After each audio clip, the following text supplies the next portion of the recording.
boa tarde. Eu sou José Pinto Júnior e este é o programa Jornal Potiguar Notícias, que tem o prazer de receber hoje dois economistas importantes do Rio Grande do Norte. O presidente do Corecon, Conselho Regional de Economia, e o ex-periquita, o Ricardo Valério, que eu agradeço. Muito obrigado por estar conosco, Ricardo. E o ex-presidente do Corecon, também economista, obviamente, Roberto Máximo. Eu agradeço demais a presença dessas duas figuras aqui. Nós vamos falar um pouco do que foi a Semana da Economia no Rio Grande do Norte, que debateu vários temas, tendo como principal tema a redução da desigualdade social no Brasil, que ocorreu entre 7 e 12 de agosto de 2017. Então, nós vamos pedir para que seja feita uma retrospectiva, quais os pontos altos desse debate, dessa discussão, e também refletir um pouco sobre as dicas econômicas da cartilha que está aqui, que é produzido, como alcançar o equilíbrio econômico e financeiro via planejamento e consumo consciente. É um tema que interessa a todo mundo que está nos acompanhando aí pela live, pela PNTV, no portal potiguarnoticias.com.br. Cumprimento aqui à minha direita o presidente do Corecon, no Ricardo Valério. Muito obrigado por estar conosco. Me faça uma avaliação de como se deu aí a Semana do Economista 2017. Boa tarde, Pinto. É sempre um prazer renovado estar aqui com os senhores. Boa tarde, meu amigo Roberto Máximo, ex-presidente do Corecon. Nós tivemos uma semana muito rica, essa da Semana do Economista, que começou no dia 7, tivemos uma palestra no Conselho de Economia. Na sequência, essa semana a gente teve a felicidade da Universidade Federal estar formando turma, e a colação de grau entrou, inclusive, em nossa programação. Na quarta-feira nós tivemos um tema justamente sobre a temática central da Semana do Economista, que é a questão da redução da desigualdade social no Brasil. Essa temática ela foi lançada a nível nacional pelo Conselho Federal de Economia, com a participação de instituições como a OAB, a CNBB, onde a gente está trabalhando exatamente, Pinto, essa questão da redução da desigualdade no Brasil. Uma temática muito importante, que leva a essa concentração de renda e que prejudica, traz injustiça social muito elevada.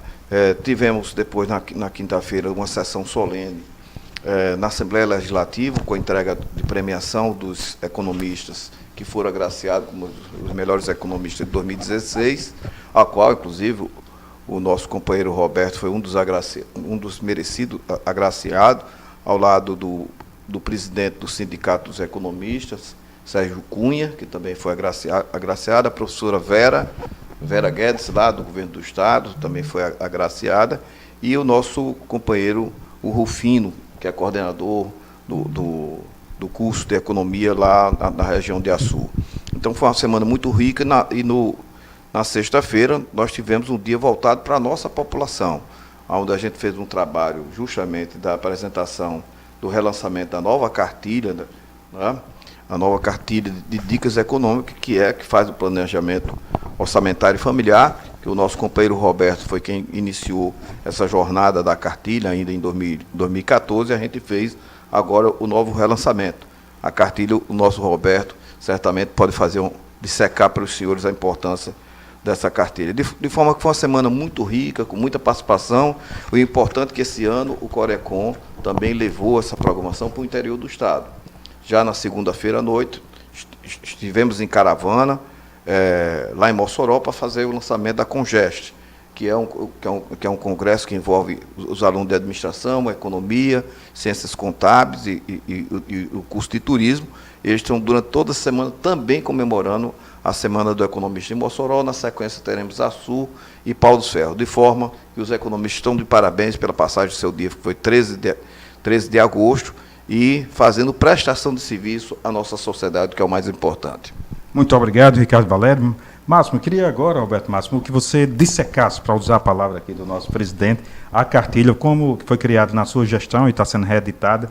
Queria que você nos explicasse qual o objetivo dessa cartilha e qual o alcance dela, qual o resultado que já tem, que você já pode perceber e passar para os nossos colegas que estão nos acompanhando agora no Face Live, acerca dessa cartilha. Ok. Pinto Júnior, bom voltar aqui a casa, já fizemos alguns trabalhos conjuntos. Na verdade, essa cartilha, como que está sendo relançada, ela é uma sistematização de uma tentativa de trabalhar a responsabilidade dos gastos, né? Nós temos um problema muito sério, uma história inflacionária muito grande, daquela coisa do cheque pré-datado, do uso do cartão indevido, do consumo desenfreado como modelo de felicidade. A cartilha nos prova sistematicamente, foi bem interessante que a jornalista me perguntou, e aí, eu não posso fazer isso sem essa cartilha? Eu digo, pode, desde que você tenha uma disciplina.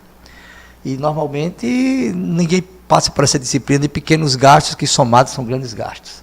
Então aqui tem a possibilidade de você juntar, fazer uma coisa sistemática de despesas e receitas. É possível, nessas planilhas de despesa, sentir o que é verdadeiro e o que é falso. Vamos dar um exemplo. Isso tem a ver com gastar menos do que o que arrecada, né? Aquela frase. Aquela frase. Mas isso tem muitas seduções para você resistir e não gastar mais, né, Roberto? Vamos dar um exemplo. Dá um exemplo aqui, você às vezes não percebe que quanto você gasta quanto um cafezinho custa por dia, e se você juntar quanto custa ao mês. Quanto custa sair para jantar fora, almoçar fora, no Dia dos Pais, além de comprar o seu presente, você comprar de um monte de gente que nem precisa porque está em promoção. E será que você precisa? Se você nem tem o dinheiro suficiente, pensando em barrigar, né, que a gente usa essa expressão, em postergar no cartão de crédito com juros altíssimos. Então é assim, comprar aquilo que pode pagar. O ideal é esse. E a cartilha, a grande vantagem é a sistematização, você anotar. Então é sair com a possibilidade e com a disciplina de anotar tudo que é real. Tudo que você está gastando. Roberto, tem uma coisa, quando a gente paga com dinheiro, com cédulas, a gente percebe o dinheiro saindo, né, Ricardo? Quando a gente paga com cartão, tem a falsa ilusão de que o dinheiro, você não percebe com tanta clareza que o dinheiro está saindo. O dinheiro dói mais. Mas parece que dói mais quando a gente paga com cédula. Mas o fato é que o cartão ainda tem o elemento do juro, né? Isso. O juro no Brasil é altíssimo, né? O valor estava 13% ao mês, que na hora que for juros em cima de juros, dá quanto ao ano? Então é uma coisa impagável. Então o problema não é somente o consumir, nós estamos num modelo mercantilista, capitalista, onde é preciso consumir, sim. Aí não pode parar o consumo, mas é um consumo com responsabilidade. A função da cartilha, ela sistematiza, dá dicas. Então, tem coisas aqui interessantes, a função de como poupar, em que investir, quando sobra alguma coisa, né? Então, tem as armadilhas de endividamento. Tem uma aqui na página 6, na página 26, o item 6, que diz dicas exclusivamente para evitar armadilhas de endividamento. Diga uma, pessoal, essa cartilha está à disposição também no site, não está? Sim, também tem. Então, o primeiro passo é conscientizar que o dinheiro não é elástico, e que por isso é importante saber o que mais importante é consumir e guardar uma parte. Trace objetivos de médio e curto prazo. O que é que você precisa comprar? A curto, a médio prazo. Então sair a esmo para fazer compras, como vou só passear no shopping. Aí vai Você olhando. já começa no estacionamento, né? O estacionamento. Eu viajei a Fortaleza, tinha um shopping maior do que o de Natal, mas o estacionamento é menos da metade do preço. Eu fui a Aracaju, o estacionamento é R$3. Né? Aqui o estacionamento chega a R$8, é um absurdo. Se for para a área VIP, vai para 12, viu? Para 12 na área VIP, né? Quer dizer, se você precisar ir 3 vezes num dia, né? Você vai gastar R$36, né?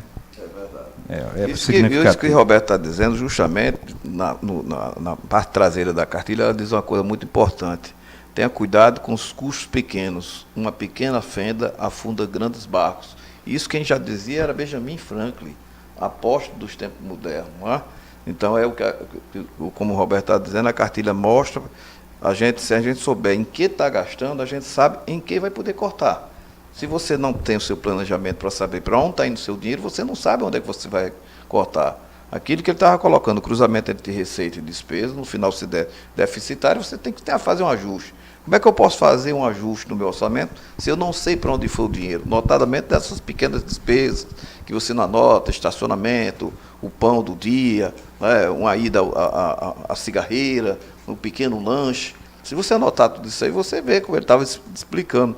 Se você vai 4, 5 vezes por mês a um restaurante, ó, você está passando por alguma crise, você vai ter que reduzir essa sua frequência ao restaurante para duas vezes. A mesma coisa a dona de casa que vai, o cabeleireiro, 4 vezes, pode fazer uma redução de custo, diminuindo para ir 2 vezes por semana. Então, essas dicas que o Roberto estava colocando aí é que consta na nossa cartilha, que a gente quer passar isso para a sociedade, para os estudantes, para que cada um se aproprie de controlar o seu orçamento, sabendo usar, sobra para investir, que é o tema, inclusive, da nossa cartilha.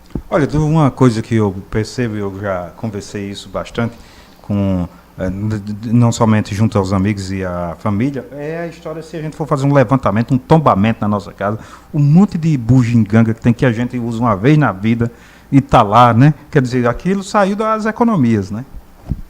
Eu queria complementar isso aqui. Tem um item aqui que eu achei muito interessante, é sobre educação. Então, é possível educar seus filhos também para o consumo.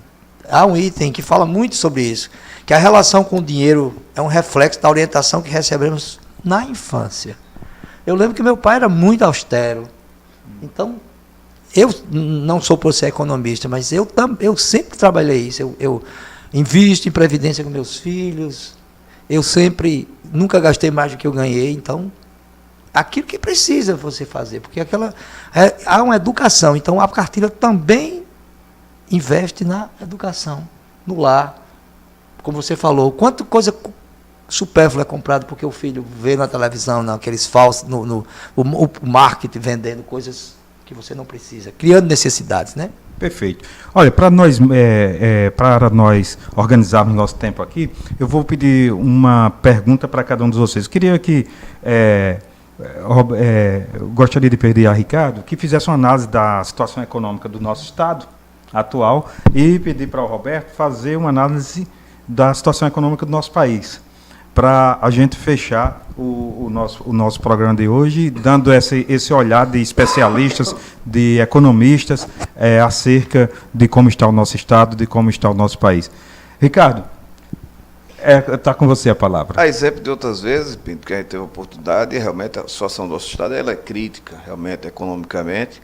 Nós temos um estado que gasta mais do que pode. É verdade que a equipe econômica que foi montada pelo governador Robson até uma equipe competente, os 2 secretários são muito empenhados, mas o Rio Grande do Norte já vem nos últimos 20 anos fazendo mal o dever de casa, sempre gastando acima das possibilidades. Temos um estado, na nossa opinião, inchado, uma máquina inchada para a quantidade de demandas que a sociedade requer, que podia ser mais compactado.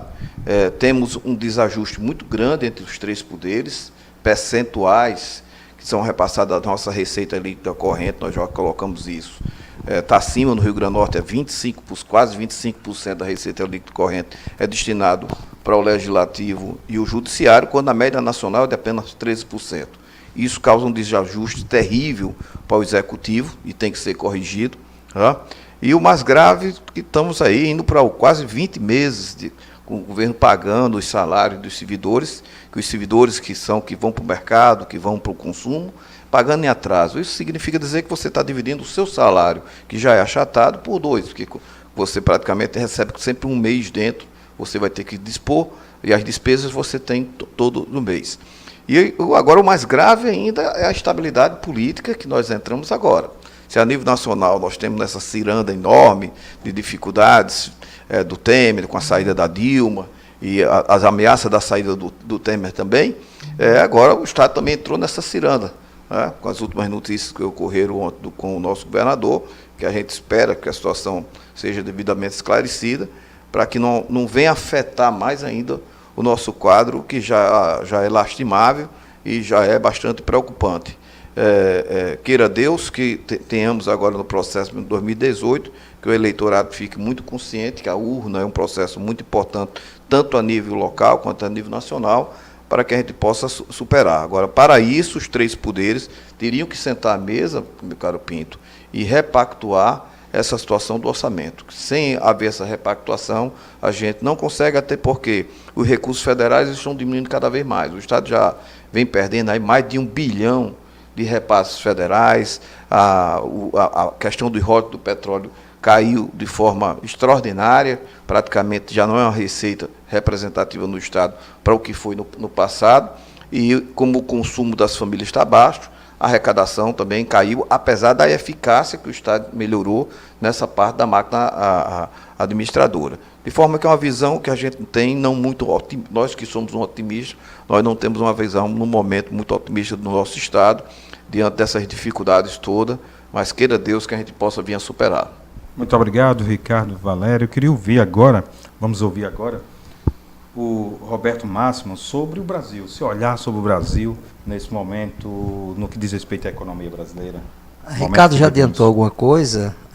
Eu sou um otimista também, né? Outra vez eu fiz uma entrevista aqui, eu falando que o Brasil era bem maior do que isso que nós estamos passando, que a nossa crise era uma crise moral, e essa crise moral desencadeou a crise política, econômica, social.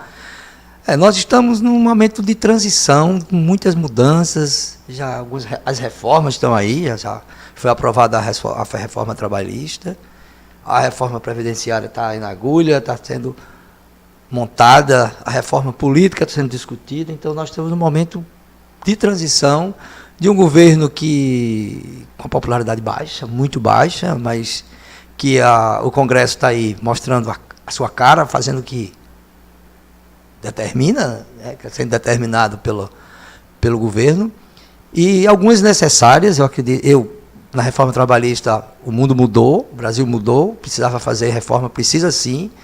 Eu sou contrário a alguns itens da reforma, aqueles de insalubridade, né? Aquela coisa do grávida, algumas coisas. A reforma previdenciária está em negociação, deve sair. E a reforma política está em umas loucuras aí, uns bilhões para ser de fundo. Desse fundo se fala que não tem dinheiro, mas tem um dinheiro para o fundo. Então, assim, eu tenho em casa 2 engenheiros que estão preocupados em que vão trabalhar.